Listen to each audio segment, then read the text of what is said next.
good? You are now rocking with the bigs. My name is Herb Howard alongside Nick Moreano. Nick, another press conference up here at Halas Hall gives us another opportunity to play This Is What They Said, This Is What I Heard.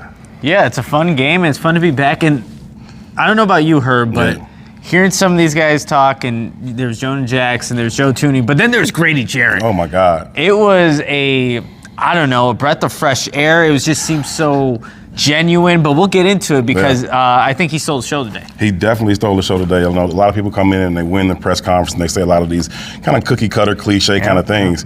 He was genuine, he was authentic, and you could just feel his passion, his energy, his desire to continue to be great, even though he's going into his 11th season. And, I like that part about it because he was talking about his best years are ahead of him. And there was Ryan Poles, Ben Johnson. They were sitting right here, right in front of us, the podium in the backdrop. And when he said that, you see Ben Johnson, Ryan Poles, they're nodding their head, like they're believing what he's saying. We got a good guy. Yeah, we got a good guy. We believe what he's saying, and that's what I appreciated about Grady Jarrett when he was up here in front of the media for the first time. There was some authenticity about Grady Jarrett, and if he can perform on the football field, we were talking about this before we started recording. Bears fans are going to love him. Going to love him. Whatever his jersey number is, he's 97 in Atlanta. Big Billings wears 97 here. I don't know if they're going to work that out, but whatever his number is, you're going to see a lot of it throughout Soldier Field, throughout the city of Chicago as they get more and more familiar with Grady Jarrett. One thing he said that stood out to me today was I asked him about a mic'd up clip that came out. And it was mic'd up. They were playing against the Packers, and he chases down Jordan Love. They have a little bit of an interaction, and he passionately, as I told him to pipe down. He actually said, "Pipe down, little bitch." And I was asking him about it, and he tried to get me to finish that in the middle of the press conference, and I wasn't going to do that then. But what I took away from it in terms of what he actually said and what I heard was he's talking about the fact that I get to play Jordan Love twice a year now. And he said it in a respectful way, and he said that he appreciates Jordan Love's game. But you could also hear just in his tone and his deliverance that, I can't wait to see do it again. I can't wait to see him again. He went through the whole process of talking about, man, you already can hit the quarterback. I chased you down 50 yards. And then you get up talking stuff to me. Man, all right, we're gonna see you. So I feel like he always gonna have just a little bit of extra juice for Jordan Love. And Grady, obviously has not played in the NFC North in its NFC North rivalry yet, but that's perfectly how you want to see a player get into this new team, how he's gonna feel about that rivalry. So it's a good start for Grady Jarrett.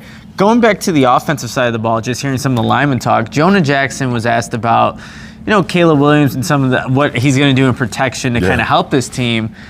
And he said, well, did you see how many times Caleb essentially was on the ground? And it's not throwing, it's kind of throwing some shade at the 2024 Bears offensive line, but it's reality too. How you saw it. And that's why he's here. That's why he's here. That's why Joe Thuney's here. So I think they realize what they're capable of doing together with Drew Dahlman as well. But to help that rookie quarterback, because he also said that you just want to give a quarterback confidence. You can give him confidence to be standing upright if he has an opportunity to throw passes. So I liked hearing that from Jonah Jackson, just the approach he has going into this season with the Bears. One other thing I heard from Jonah Jackson, that was just during his own individual press conference towards the back of the PNC Center here, and he was talking about his experience out in LA and what went wrong there. And he said, listen, all I can do is control what I control. People got you playing different positions. They move you around. He's like, what I heard was I didn't want to play center. That's not really that's not my thing. Now, do you want to have some positional flexibility? Of course. Do you want to be able to play left guard, right guard, center? Sure. But his natural position is not center. He struggled at it, and he was like, that's part of the reason why things didn't go so well. Plus, he had the freak injury as well. But I think he's excited to get back here, settle into a more natural position at guard, and prove the type of player that he is. And you know what? He's going to be playing right guard, something that he hasn't been all too familiar with, but he seemed very open to it and wanting to be in that position for the Bears. He also said, getting back to this cold weather games. He was in LA for the season, but he was primarily in Detroit when he got drafted. So being in Chicago, it's just going to be a more natural fit for Jonah Jackson. I think it makes a lot of sense for him. Another thing I heard, and this is just a bit of a common thing specifically between Grady Jarrett and Joe Thuney, and it was just this idea that these two veteran players who performed at such a high level for so long were essentially released by their teams. I know Joe Thuney was traded, but at the end of the day, their former teams decided that they could get rid of them. And they both said the right things in terms of, I'm happy to be here and yada, yada, yada. But you could also feel just a little bit of that undertone of, I'm going to show y'all what time it is. I'm going to show y'all got rid of me just a little bit too soon. Y'all made the financial decision. Y'all had to make cap casualties or whatever. But I still got a lot of good ball left in me. And you can kind of hear that in their voice, just wait.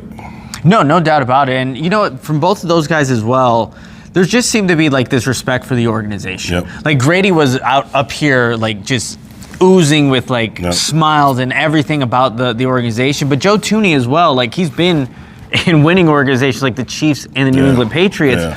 But he liked what he's hearing from the coaches, all the way from the top to the bottom, and I think that stands out from a player that has obviously reached the top of the mountaintop in terms of Super Bowls and just performing really well in previous spots. So now that he's Joe Thuney's kind of hearing that in Chicago, I think that also shows that this organization, I think, is changing in a direction that could potentially result in some more winning this upcoming season. You got some real dudes in the building, and there was a pretty real press conference here for their introduction. Great day here at Halas Hall. Actually, it's going to be another day back tomorrow as they continue to introduce some of their players. I know Drew Dahlman was not here today.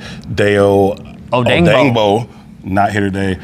Same with Drew Smythe. So they'll have their opportunity to be introduced to the Bears media and the Chicago Bears fans tomorrow. But for today, great day introduction. You got a chance to hear from Ryan Poles and Coach Ben Johnson, and then you heard from three of the new acquisitions the Bears have made. Stay tuned, man. We got more coming for y'all as the Bears continue to go through the player acquisition process, moving closer to the draft. For Nick Moreano, I am Herb Howard. Sus.